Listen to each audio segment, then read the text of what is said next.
time for another round of brandy. Candid conversations over cocktails about all things brand. With your hosts, Reilly Newman and Scott Saunders, the brand developers behind Motif Brands. Welcome back to another round of brandy. A little bit of news in the brand world is BMW is doing ads in the center console. Dear Lord. Well, you fire it up and there's this whole launch video every time you turn on the car. Yeah, so the BMW, people are laughing because imagine buying a $70,000 or $80,000 car, you get in to turn it on, and then it starts up with the screen, the intro screen, has the BMW driving, it looks all sleek and sexy, it's driving through this urban environment, and then Spider-Man starts swinging side to side between the buildings, and it ends with the logo, BMW. And then Spider-Man lands, and then it's only in theaters. And there's a QR code that you can scan and get tickets. Spider-Man, brand new day. Tickets. So they basically, it's an ad, a movie tie-in ad for BMW that's on your dash when you fire up your car. And so why should this be a new thing for brands to engage in? I don't think it's a smart idea. It's your personal depreciating asset that's losing value faster than you can drive. And you deserve to not have an ad, which it just cracks me up because we talked about it before of how much you can kind of profile people based off the car they drive. So then imagine this playing out across all the different cars. What do you think they're going to do ads in Fords? It's going to be like Home Depot. Yeah. Yeah. It's just, I don't know. I'm not a fan of it. And it sounds like a lot of people are not liking it. It'll be funny to see how it plays out. But we're actually talking about on this episode of Brandy about Y2K, meaning the year 2000. And if you're not familiar with what happened, I was 8 years old at the time, and so I remember it very differently. But the whole thing about when all the clocks turn to the year 2000, that the whole world's gonna blow up or something. The computers will crash and everything will just it'll be a disaster. I was in my late 20s when that happened, and I remember that was there was a lot of fear going on. Everything from bank accounts and bank systems to, the way our world worked, to think that so much of the computer systems that we back then had become dependent on, were they going to, did they have the right fail-safes, these internal clocks, and what would happen? The term Y2K for me has there's a little bit of it's like COVID. Yeah, well, kind of, but it's not a negative response, but it's not a pleasant term for me. Y2K brings back that whole, fear that we went through with the turn of the century. It's like someone saying 2020. So the funny thing about this is that Y2K, it did have this big dark cloud over it, which I'm surprised no one's made a movie off that, like Y2K, and then what if it did happen, like an apocalyptic movie. But anyways, so now you have fashion industry picking up Y2K as a fashion term, and Target just sent me, because I have the Target app, and it's like the new Y2K style collab, and they're featuring these new items that are all 2000s fashion inspired. It's comical that now you have these fashion brands, everything from Kohl's, Zumiez, Target, Nordstrom, are using Y2K in a positive fashion sense to encapsulate that style, when Y2K kind of does have not the best. It's like someone doing it's the 2020 style, and they're pushing that as a term of fashion of, dress like it's 2020, and it's like, no, 2020 and most recent, everyone, that's not their favorite year. Well, I feel like even in the last, fashion-wise, at least in our area of the region, I feel like it's been a little more like 90s throwback. I mean, 90s music, boy band, there's this resurgence of things 90s and late 80s, but particularly 90s fashion and stuff. And I think that's what's weird about this movement, what we're bringing up today, is that it's declarative with a label. Yeah. And so when it comes to the psychology and the brand strategy of this, it's these brands are tapping into really the nostalgia. And what's interesting about this, and Future Commerce, which is a great publication, online digital thing, and they talk about brand, marketing, trends, and commerce.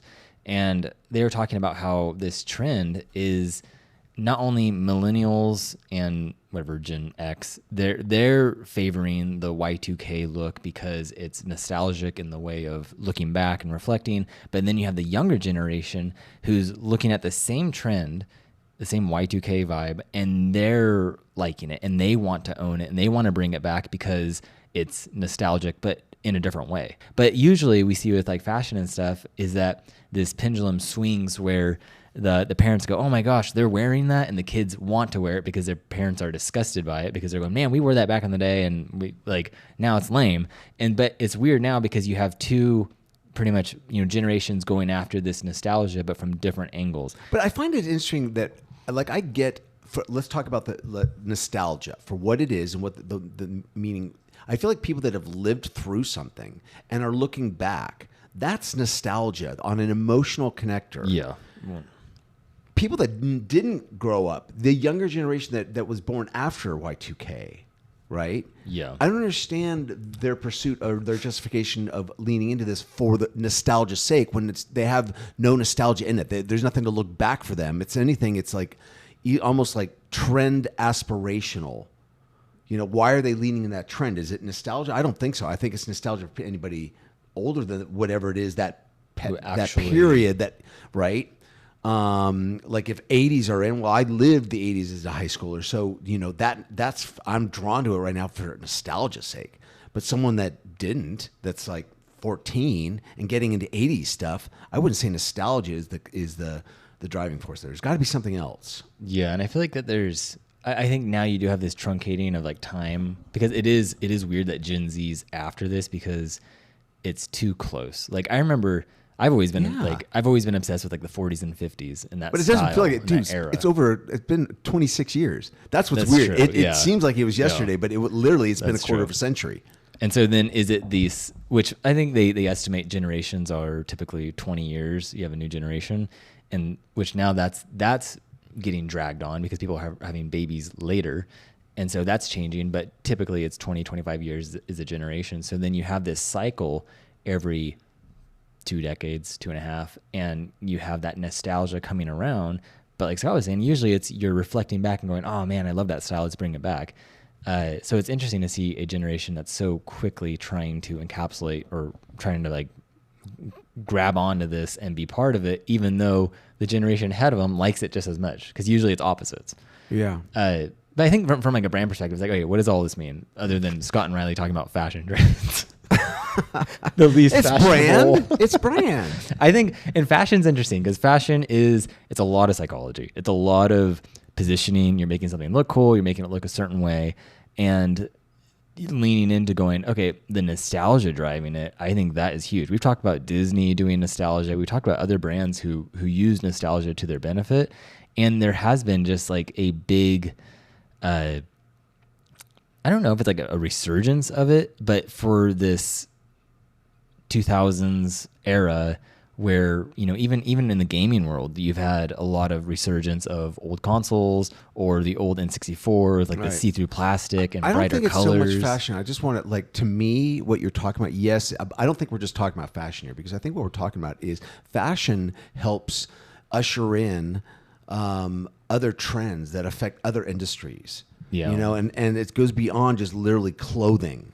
I think the fashion world can, if the fashion will dictate, we're going to go back to the Roaring '20s, then I think you're going to see everything from modern watch design starting to lay into the 1920s style of faces and everything else, because fashion's leading that. People are celebrating that. Might be all of a spike in cocktail, whatever, jazz music, whatever went with that era or that time period that maybe fashion is taking a lead on. But I think, to your point, I think, like you said, going back to the 2000s where people are celebrating analog or vintage consoles that herald in the day of, the early 2000s. And then it makes you think, okay, it's not about the product. The product, we have great products now, products that can do all kinds of things. We have products made of glass that you tap on the glass and you can have access to the entire internet, all the knowledge in the world. You can do whatever you want on it. You have super high-end cameras attached to the back of that glass that take really, really, really nice pictures, can zoom in, do all these things. And so now you're going backwards and going, no, I actually want, it's not about the features, it's not about the product, so then what's it about?